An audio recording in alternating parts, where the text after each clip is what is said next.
My earliest memories were being at my grandparents' house. When I was 2 years old, they took me from my mother because she was in active addiction and I guess she wasn't taking good care of me. There were other allegations, but we're not going to talk about it.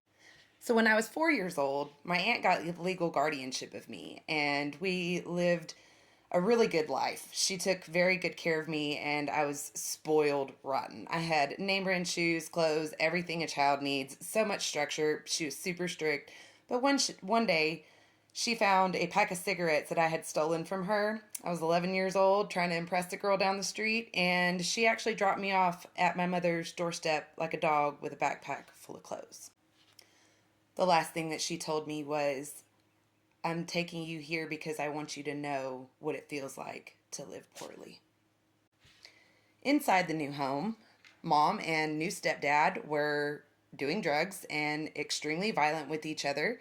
My stepbrother, who was 5, who lived there, thought everything was just normal. I had never seen this behavior before. One night I got curious and I snuck and watched them from underneath the crack in the door, and what I seen on the other side still haunts me to this day. That was the first night that I ran away. I was 11 years old. A woman down the street that knew my mom, they sometimes did drugs together. She kind of started taking a liking to me.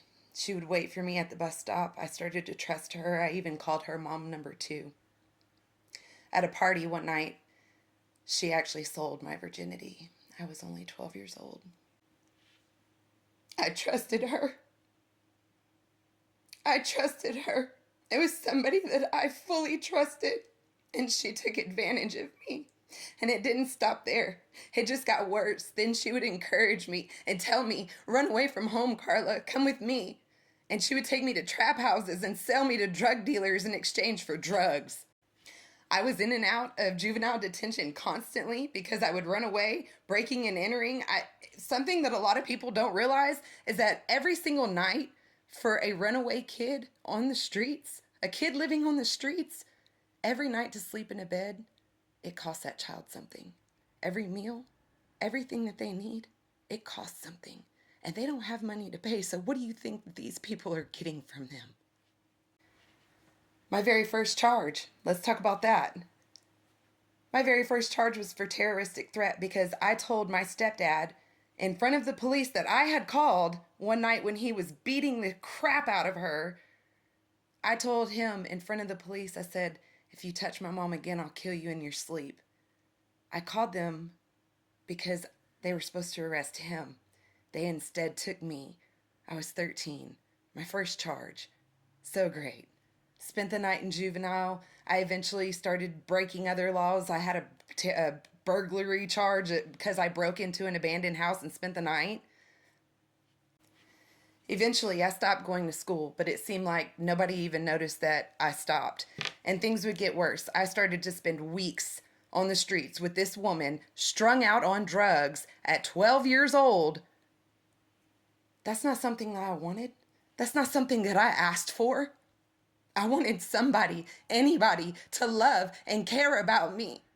I wanted to eat dinner every night and not have to steal boxes of macaroni from the fucking corner store just so that me and my brother could eat that night. No, nobody talks about that part.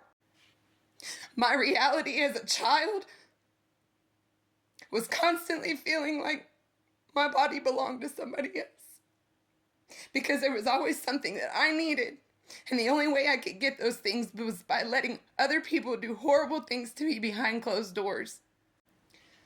One day, this woman's daughter, who was 18 years old, she tried to intervene. She sat me down and had a talk with me and told me all the horrible things that her mom used to do with her, which was the same things that she was doing with me. But that wasn't even enough to make me leave. One night, we got pulled over by the police after she picked up this guy from the corner store. They took me back to the station because they obviously knew who I was by that time. I was very well known by the police in that area. They took me back to the station and they asked me how I knew that man in the car. And I had attitude like any 13-year-old would, and I just gave them attitude and everything, but I heard everything that that officer told me. This is back in the Texas killing fields days, in that area too, close to Galveston. They told me that that man had been a suspect and had been in prison and just got released because they had suspected he had killed, murdered, raped, and murdered a child about my age and left her body on the Texas City dike. The next week, one of my really good friends, her body was found in the field across the street from our school. So at that point in my life, that was enough for me. That scared me enough to not want to go back around that woman. And I was also separated from her because the judge decided to send me to a wilderness camp for girls. I ran away from there too, but they just sent me right back to finish my program. And I learned a lot there, but whenever I eventually came back home when I was 14, nothing at home changed. Nothing. I went away and changed, but nothing at home changed.